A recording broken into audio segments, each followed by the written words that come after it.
Did you see that they don't know that there's conflicts of interest about, or no, did you see, sorry, I'm starting the sentence off wrong. Did you see that there is some issues about the bullet that killed that guy of Charlie Kirk? I'm sorry. And I didn't mean to say that guy. Yeah. But I wasn't. Let me clarify that, I think, and we'll find out if this is correct. But I see headlines and I see the way people are talking about it, and I don't know if it's accurate. Yeah. Because what I think is accurate is what they're saying is that from the fragments of the bullet, they were unable to determine that it came from that Mauser rifle. I see.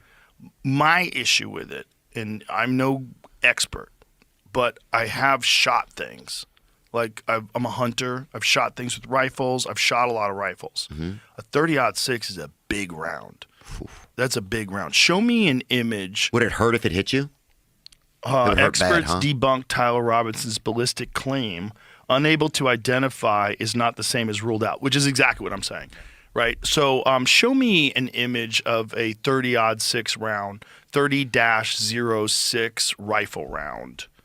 I want you to look at this. Look at the size of that fucker, okay?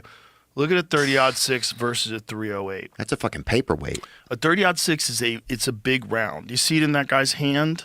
Yeah. Oh my God, are you serious? Mm-hmm. That's 30-06. So that's a fat little hand though. This too. is Look at my that point. thing. That's like my hand. This is the point. Is that's a big round. That's not a small round. I mean, I don't know. What isn't it compared to? I use a 300 Win Mag. Look at that on the right there. You just had it. Those cartridges. 5.56. Yeah. Is meant for war. 30-06 is meant for hunting. No, I don't think that's accurate. Yeah, that doesn't look realistic. That's what a 30-06 looks like. Okay. In comparison to a quarter. So you look at it. So a quarter's about that high. It's about that big. That's a big round, dude. That's a round for hunting like elk. Like, it's a very common round. Well, see, you do me a favor and compare 30-06 to 300 Win Mag? Compared to 300 Win Mag? I'm just scared, dude. So 300 Win Mag, I think, is fatter. Let's see the difference. Okay. There it is. 300 Win Mag on the left. Oh, 30-06 is bigger. Oh, look. Okay. Little couple. Is that real? Which one's which, though? Show me that one far left, right there. Okay, 300 Win Mag and 30-06. So 300 Win Mag has a little bit more powder in it. See how it goes higher up? So it has more charge. It's a bigger round. But my point is, that's a big round. So like 300 Win Mag's a big round. Yeah. 30-06 is slightly smaller, but it's still, that's a lot of powder in that bad boy. That's a lot of firepower. So this is what a lot of people have an issue with is the wound, that there was no exit wound. It shot him in like the soft tissue of the neck. If it killed you, would you go out? Would you feel pain? I mean, it looked like he was dead almost instantly. It looked like he slumped over. I think he was at the very least unconscious. But it would have left his body, you're saying? I think it would have blown a hole out the back. That's the thing. It's like 9mm do that sometimes. Yeah. It just doesn't, it seems weird that it doesn't have an exit hole. Yeah. It seems weird that you're shooting him in the neck, and the image from the back, there's a video of him getting shot from the back. It doesn't leave an exit hole. So it doesn't look like it's that round.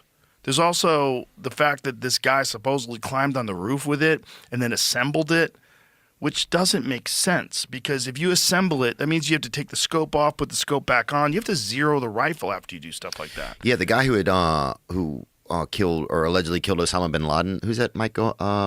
Who's the? I know who you're talking about. The Navy SEAL. Yep, he was just talking about that. And I only say allegedly because I don't know anything about that. I don't know the specifics, even though I read the freaking book he wrote.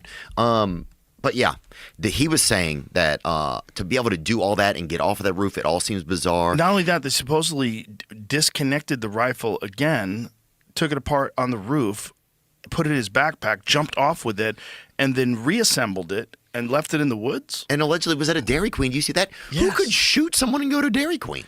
It seems weird. And then also his family's denying that he confessed. Yeah. They were saying that, no, he didn't confess. And we haven't heard. His family said 2% of what they're saying about this is correct. Have you reached No. out to them, or have they reached out to you? No, well, I don't think they can. I mean, they're probably terrified about their son's future in life. Like, they're trying to pin this crime on him. Who knows if he did it or didn't do it? I'm not saying he did it. I'm not saying he didn't do it. But I am saying that the story of him climbing up there with a disassembled gun, assembling it, making that shot, disassembling it again, climbing down. If that's the narrative, that sounds like straight horse shit. Yeah. And the video of him hopping down does not look like he's a rifle when he's hopping down. So what's happening? How did he get up there? How did no one see it? There's so many things that are fucked up about that story that it doesn't totally make sense. But a big one to me is the actual bullet hole, the actual damage that rifle does. Look, but here's another thing. Guns do weird things sometimes. Like, bullets do weird things, and sometimes they don't maybe it fucking center punched his spinal column and it did blow apart and it didn't go out the back. It's possible. Have they released any information about the autopsy? I don't know. I mean, you would think that I don't know what the specifics are, but I know a lot of people are very skeptical, which they are about everything these days, which is also part of the problem. well, they have to be skeptical because the news is compromised. The news is owned by, it's not good. And It's also, there's a lot of disinformation out there. There's a lot of like covering up stories. There's a lot of weird shit. and yes, and then even other places can put out news that's bad for us. They'll be like, oh, well, we'll put this out there. Sure. Disguised as information. Yeah. But did you see that exploding mic theory? Did you guys talk about that on here? I've heard that theory, but I don't know if that makes sense.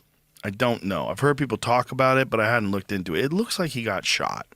I don't know if the microphone's going to hit you in the neck. Like, how do you know where the mic's pointing? You're moving around a lot. How do you know when to make it go That's off? a good point. They had it like on his shirt at a specific spot. But yeah, you're right. How would you know? But then the place where It sounds like a gunshot, though. And there's a delay between the gunshot and the impact in terms of, like, acoustic readings. Like, and I think somebody did an analysis of the distance they believe the shot was taken from based on the sound. You know, if that is the round that they use, 30-06, based on the sound of the gunshot going off and the amount of time before it impacts them. It's a very small amount of time, but it is measurable. And they think that it might have actually been closer than what they're saying, which is, I think, 100 and something yards. I forget what the exact distance was. What was the exact distance, supposedly? I think it was like 140 yards or something like that. But the weird thing is, like, this whole idea of assembling and disassembling, it doesn't work like that, man. And if the guy's not a professional, was he a professional? No, he definitely wasn't a professional. But like, you could get trained, like shooting a rifle at 140 yards with a really good scope. If you've shot a bunch of times with a rifle and you can keep your shit together, is not that far of a shot. You can make that shot. Got it. People can make that shot. He wasn't even wearing a bulletproof vest, even though he did obviously get hit in the neck. But the thing is, like, if that's the narrative, and I don't know if they're still sticking with this story, but that was what they were saying at first, that he disassembled it and reassembled it. Reassembling a gun does not make it accurate. You have to zero a rifle in. And what that involves you get to, like, whatever the yardage are that you're trying it out, like 100 yards, and, you squeeze off a trigger, and then you look through the binoculars, or you have a spotter with a scope next to you, and he says 6 inches high right, and so then you adjust it, adjust the scope, and then you get it where it's firing, and you do it on a rest. And it takes a few shots, man. So you have a rest, so that you're not moving the rifle around where it can be human error can be attributed to the miss. And if you're on a hot roof, that was a hot roof, wasn't it? Most official and media accounts put the shot at roughly 200 yards, with some investigative timelines suggesting a range of about 150 to 200 yards from Kirk. So somewhere between 150 and 200 yards. But dude, and also being on a hot roof. Have you ever been on a hot roof? I have. Dude, it's hot. Well, it wasn't that hot. Well, yeah, it was. It was September. September in Utah, actually not that hot. It sounds hot. Yeah, I don't think it was. Because this was happening while I was out elk hunting. What town did it happen in? I don't know. I'm not sure. It was in Utah, though. I think it was in southern Utah, wasn't it? Yeah, but Utah's a Valley. mountain. It's a mountain town. I mean, my brother lives in Utah. I like Utah. like I said, I was in Utah at the time. Oh, of this you were? happening. Yeah, I was hunting in the mountains. Well, that's interesting. Yeah. I don't know nothing. I started getting all these text messages from people wanting me to comment on things. I was like, what are you talking about? I literally didn't know what was going on. But And then I had to use the Starlink to get online. Oh wow, that's I got a Starlink. It's like I literally, like Starlink. it's like the size of a fucking iPad, and you lay it on the ground, you get high-speed internet. It's incredible. That's cool shit. Yeah, but that's how I had to like research it, find out what the fuck people are talking about. But did you see there was like the facility in Tennessee where they bought the whatever the mic thing was allegedly that place thing got completely obliterated. 16 people died. What? What? If you can bring that Where they made the microphones? where they made the lapel mic that he was wearing. This is probably a conspiracy thing or something. Where'd you get this? TikTok? This is a conspiracy theory. Or it's something that's absolutely true. I just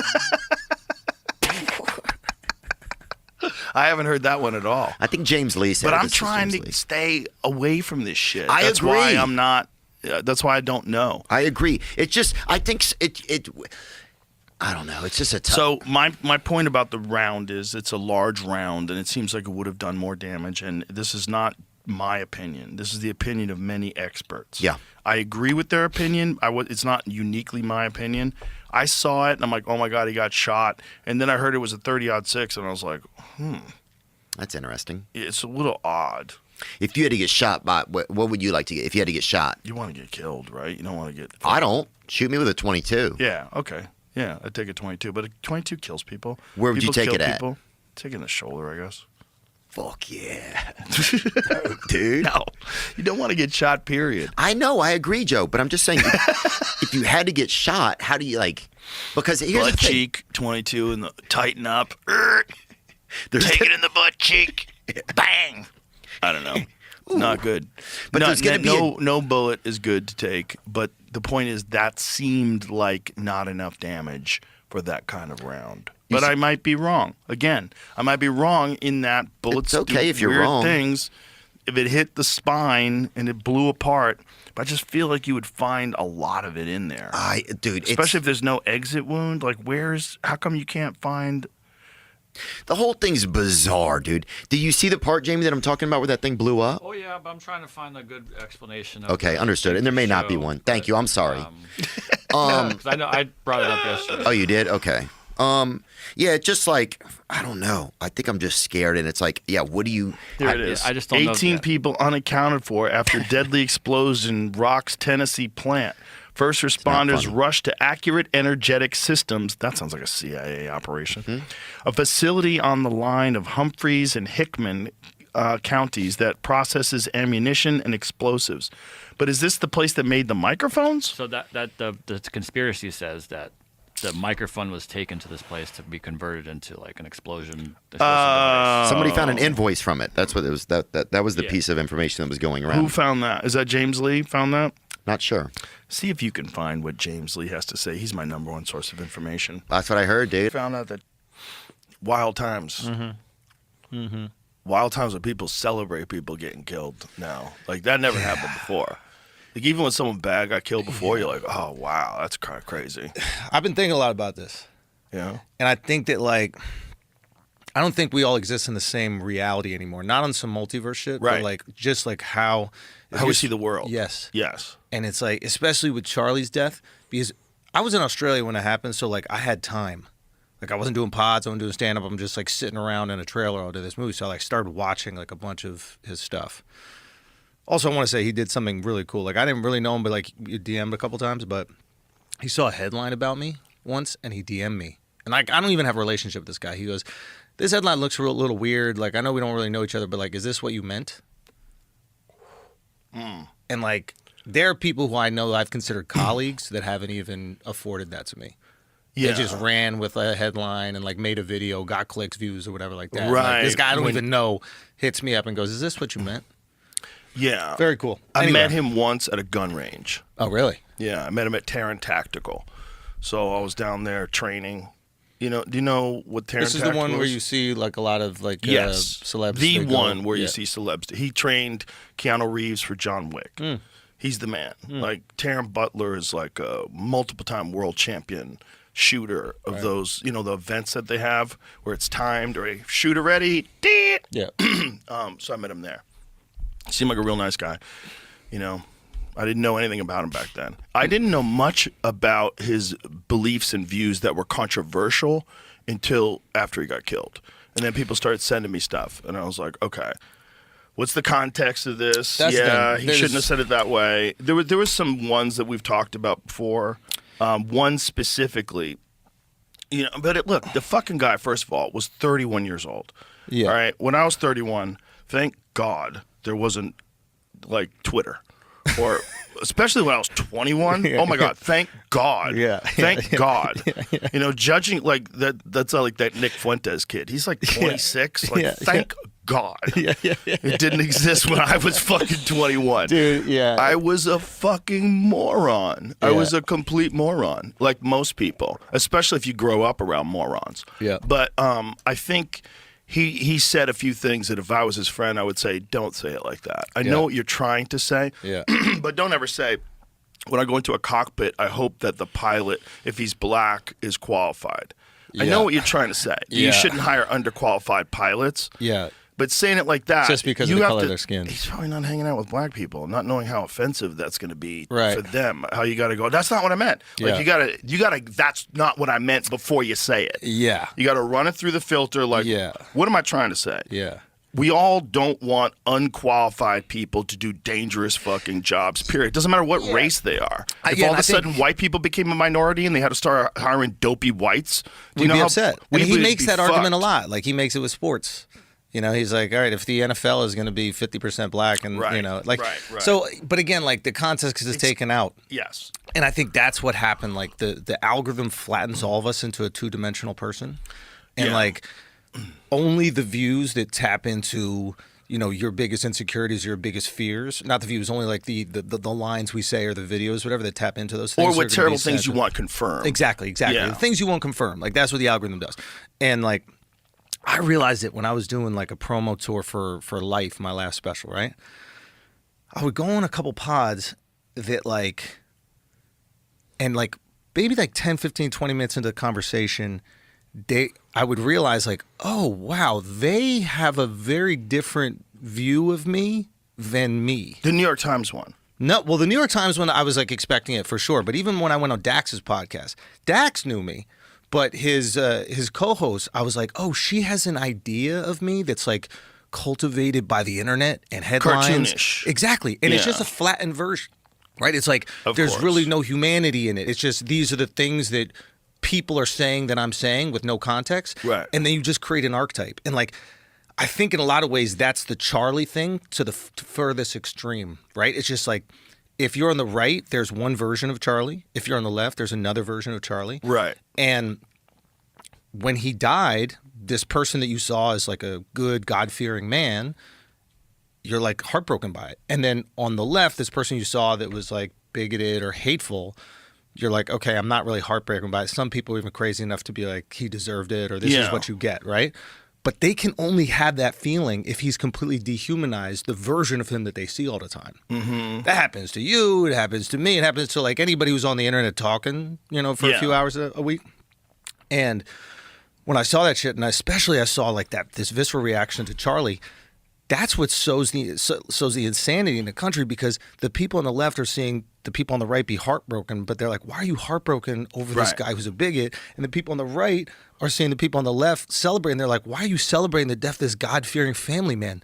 And both sides just think each other is absolutely insane. Yeah. When in reality, he's neither of those cartoons. Right. Right? Yeah. You guys came back in and had to deal with the Charlie Kirk assassination, and I thought you guys handled that in such a thoughtful way, real time. That's a tough position for both you guys to be in. I hadn't seen it yet, I just heard, and then I really didn't want to see it. I said I wasn't gonna see it, but then someone texted it to me, and I just couldn't help myself. I clicked on it. I'm like, oh, why did I watch that? I know. It's so sad.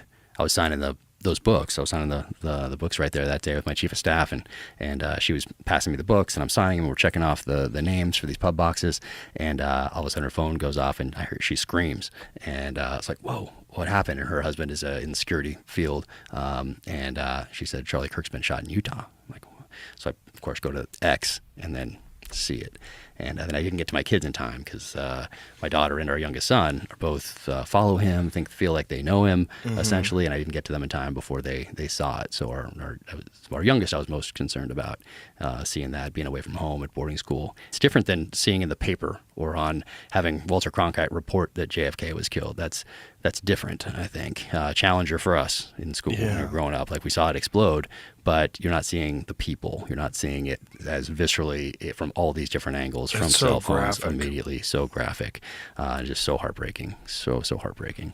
But you guys had to do it like real time, and I thought you guys were very thoughtful about how you dealt with it. Yeah. It was weird. It always feels surreal when someone dies, but when someone gets assassinated like that, and then there was the weirdness of the reactions of people. Oh my gosh. That was the most disturbing aspect of it, where I was like, what have we done? I know. Like, what have we done to people's minds with social media and with political discourse that you are thrilled that someone was murdered in front of his children on the internet for the world to see, and you are celebrating because you didn't like his ideas. Yeah. Like, that is so crazy that we've gone that far. Yeah. I mean, you could feel the evil, and as much as I tried not to look at all these reactions, it's just being fed to me because of the algorithm and everything else. So there were two in particular, one guy, one lady, and they were like cackling, like a witch's cackle, like out of some sort of a fairy tale that's meant to scare kids. That but in real life, celebrating the death of Charlie Kirk. And I mean, that was revolting, but you could feel the evil through the cackles. I've never felt like that before.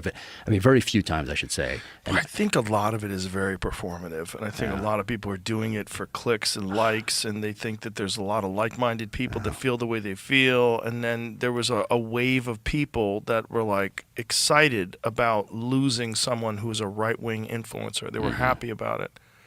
It was real weird. Yeah. Like and continues to really kind of fuck with my head because I didn't think that would be the case. I'd hoped it would be very few people. I'd hoped, but it wasn't. No. It was a lot. I mean, I could feel the evil coming through the phone, which is a strange thing to say. And I've been like in Bagram early on in the war in Afghanistan. I remember I don't know if it was really a black site prison, but it was like a nasty prison. Like had this smell, and you could feel like this, like kind of this overriding sense of, I don't know, despair, but also like this little bit of current of evil in there.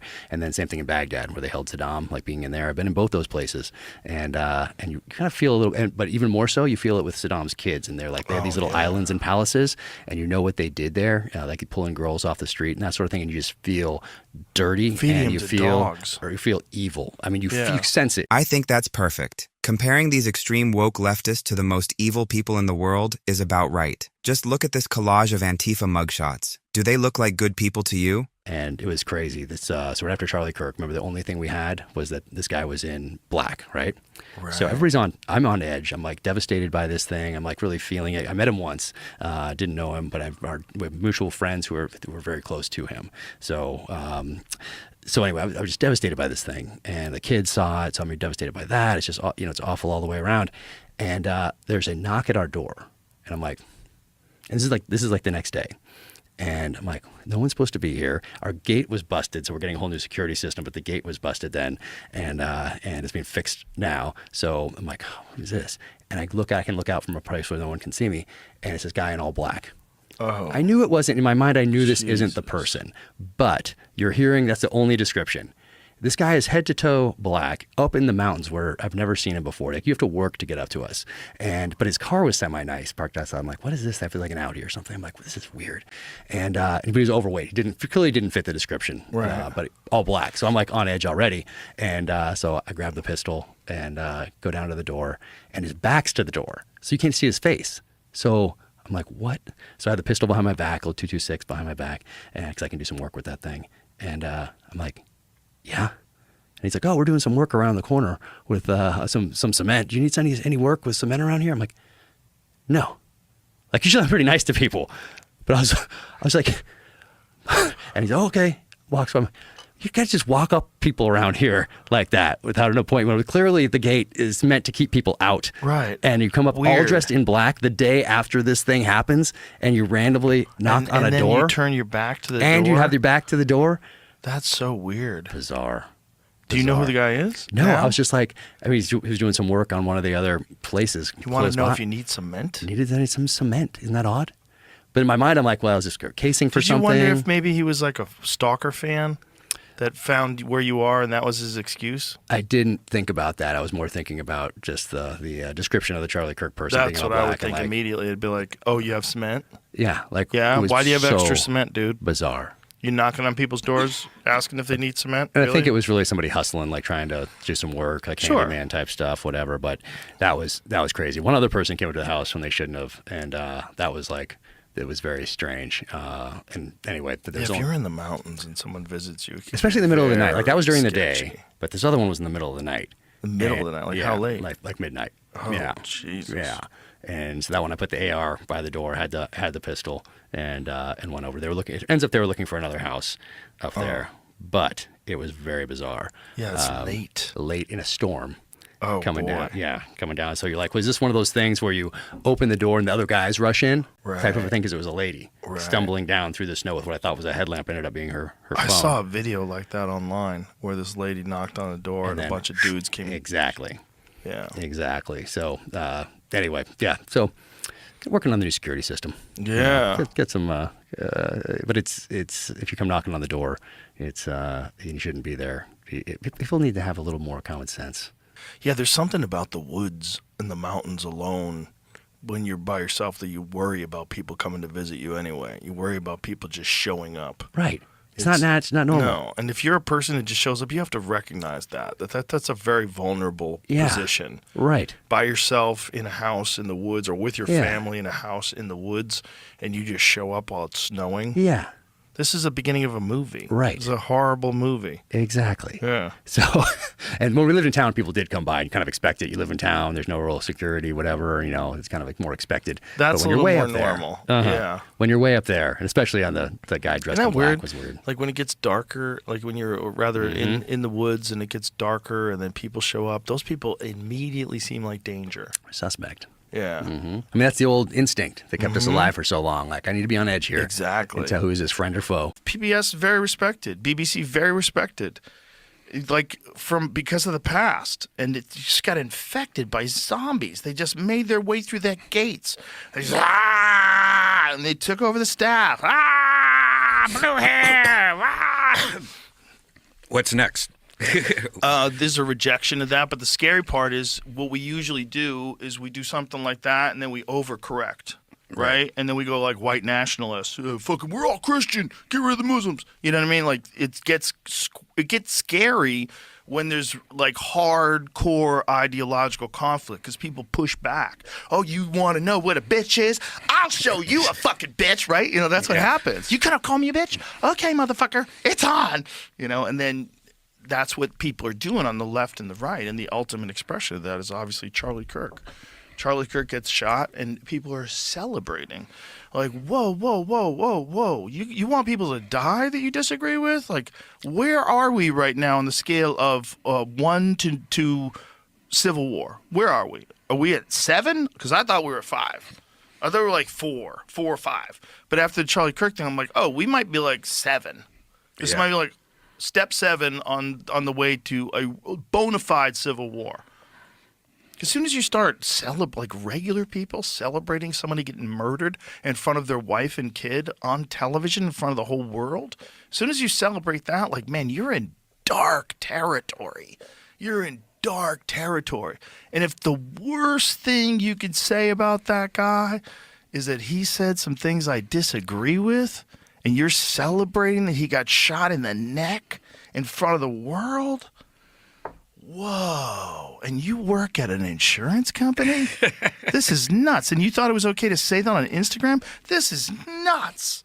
This is nuts. Like, what are you guys on? Like, what's happening here? Estrogen pills. I think it's Adderall. Adderall. I think there's a lot of folks out there, high productivity folks, that are on amphetamines. Yeah. You're an amphetamine person. Which is why they're so mean. Like, amphetamine people are mean. Weed people are like, aw.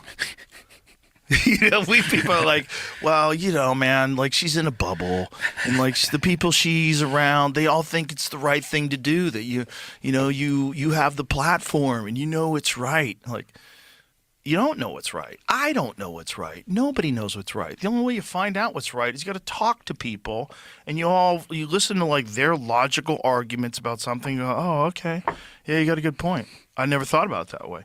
But if you can't do that, then you never figure it out. And if instead of doing that, you decide the other people can't talk, or you make up some facts, or you edit some video together to make it look like somebody said something they totally didn't say. Charlie Kirk. Charlie Kirk and I were working together trying to get the shots pulled. He had the president's ear. I was helping to inform him about what's really going on with the mRNA platform. And anyway, we were making great progress. He sent me a text at one point. I had congratulated him on, I think, the shots having been pulled for no longer being recommended for kids and pregnant women. And he said something, I think it was, we're doing holy work together. And it meant a lot. I'm obviously not a religious person, but it meant a lot for me to hear that from him. And I do think among the many tragedies that are the result of his terrible death is the fact that it slowed progress on getting these shots removed from the market. I was not just willing to get the vaccine, I tried to get it. The UFC allocated, this was early on in COVID, the UFC allocated a bunch of COVID vaccines for their employees. I got there the day of the fights. I asked to be vaccinated the day of the fights. I didn't even think about it. I thought if it was like a flu vaccine, I'd take a flu shot and go commentate. It wouldn't even bother me. I don't think, maybe I'd feel a little bad, but it would be fine. I'd drink coffee, whatever. I'll be okay. That was my position. And I couldn't. I would have to go to the clinic. They told me, can you come back on Monday? I said, I cannot, but I'll be back in 2 weeks for the next fights. We'll do it then. In that time period, the vaccine was pulled. It was the Johnson & Johnson. So it was pulled, and I knew 2 people that had strokes. Two people that were relatively healthy people that all of a sudden had strokes. And then I started getting nervous. And then a bunch of people that I knew, Jamie being one of them, a bunch of other people got it and recovered. And I'm like, all right, well, this isn't a fucking death sentence. Also, I was around Jamie. I didn't get it. I was around Tony. I didn't get it. Then my whole family got it. And I didn't get it. And I didn't do anything. I did the opposite of trying to not get it. I tried to get it, and I didn't get it.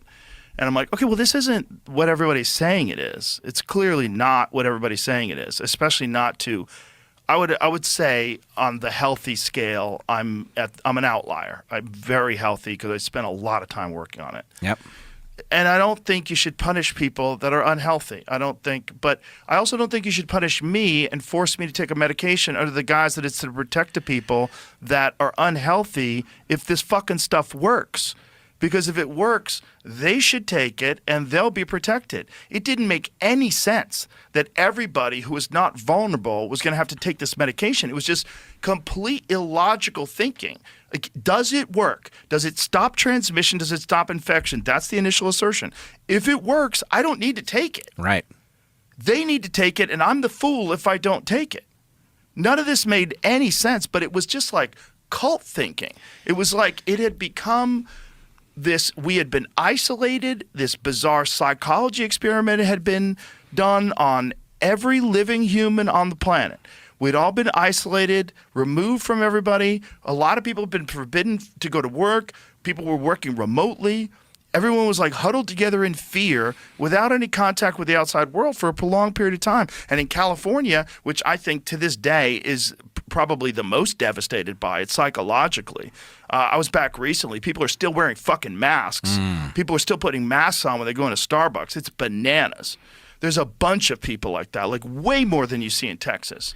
If I see someone with a mask in Texas, I assume it's either a very vulnerable person who's filled with anxiety, is mentally ill, or severely immunocompromised. Someone with cancer, someone's going through chemotherapy, what have you, which makes sense. Yep. But the psychology aspect of it was very strange because people just thought that this one solution was the only way out. And if you resisted this solution, you were keeping them from returning to a normal life, and you were a fucking problem. And I saw people that I knew, that I was friends with, that were referring to unvaccinated people as plague rats online.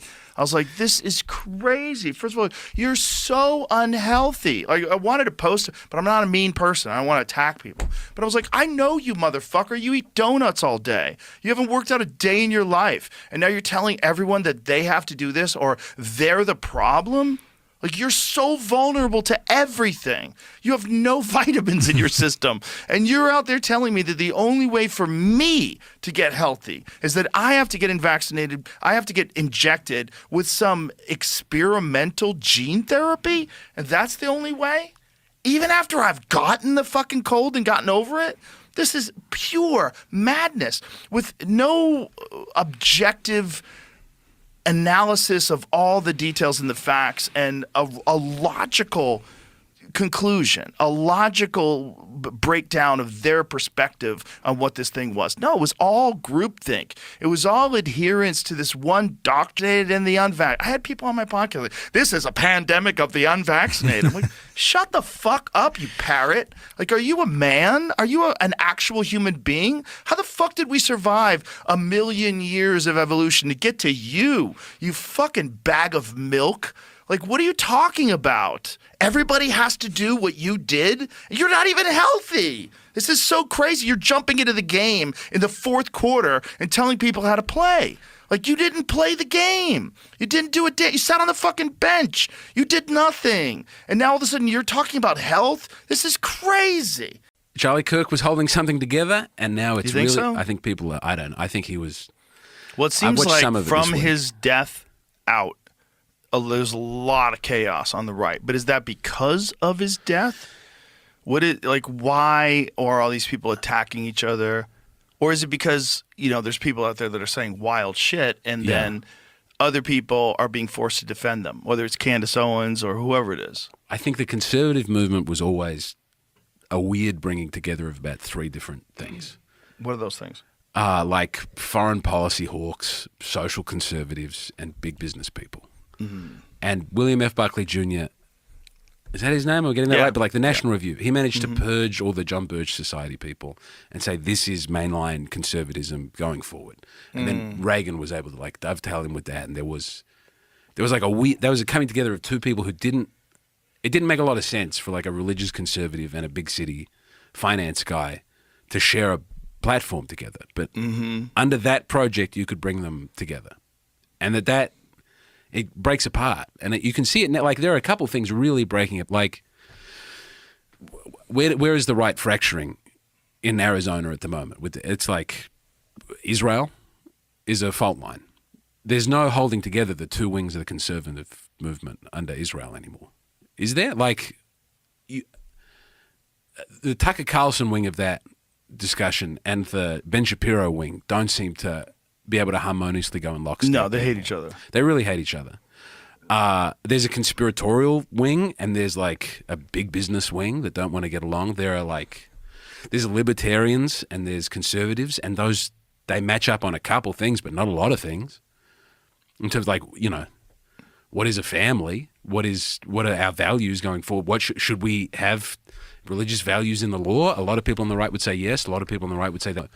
So unless there's like a unifying, like, I don't want to say strong man, but like unless there's a unifying figure to bring those 2 disparate groups together, I think their natural thing is to fight. And that's what's happening now, is that it's the end of the Trump era. He's not going to run again. Mm-hmm. He managed to build some sort of coalition around himself.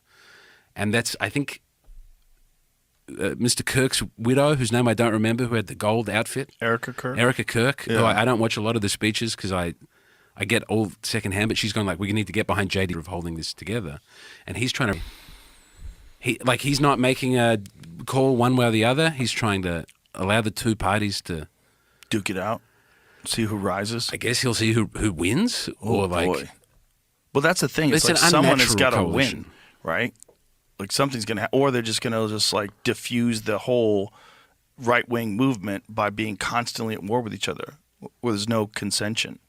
Yeah, and this happens on the left as well. Like the left, Like the AOC people and the Nancy Pelosi people are not natural bedfellows. Like, what do It's they have? What's the consensus? Like, what do they agree on? They agree on immigration. They all agree on immigration, right? Kinda. I Don't mean, you the people. think? No, big business people want heaps of illegal immigration. Oh, because it's cheap okay. labor. But the big business people, well, that is true. There's some CEOs that have openly discussed the fact that they need that in order for their business model to work. Yeah, you've got like the Pat Buchanan wing of the party going up against the like H.W. Bush wing of the party.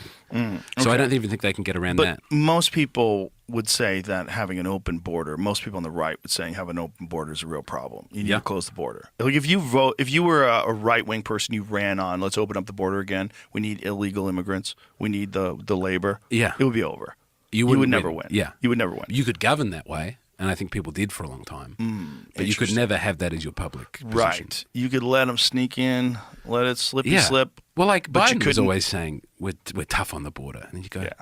but these numbers are very Yeah, galling. You definitely weren't. He wasn't tough on shit. But I also think he wasn't running anything either. You know, I mean, It's hard to, imagine. Hard to imagine. yeah. Yeah, no way. So whoever was running it wanted to keep running it, and that was a real problem. That was a real problem. That's scary because then you realize, even though it's crazy to have a president, at least the ideas you voted a president in. But if the president doesn't do anything and it's really a bunch of, like, as nutty as Trump is, at least you know he's doing it. Like, nobody else is going to put gold all over the White House. You know, he's Yeah. doing that. Nobody He's else writing is going those to do plaques. that. 100%. For sure. He did the auto pen thing. At the very least, you know it's him doing it. Yeah. And you hate him, you love him, whatever. I think he wrote that Rob Reiner tweet. I don't think anyone was in his Oh, ear he wrote going, that. Yeah, he I wrote think that. I think you should take a big stand against Rob Reiner today. No, he wrote that. He wrote that. But as to where the and right will go. It was Brennan and Clapper. Yeah, with Rob Reiner, where he's like literally talking to two spooks about how it's a real problem that Trump is the president He and he's started a up criminal. something called the Committee for Russian Investigation or something like that. Rob Reiner did.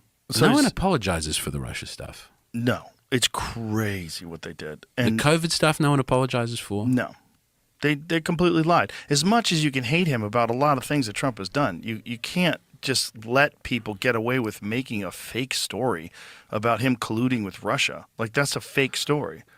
The Steele dossier was literally all that stuff was funded by the Clinton campaign. It's crazy. Yeah.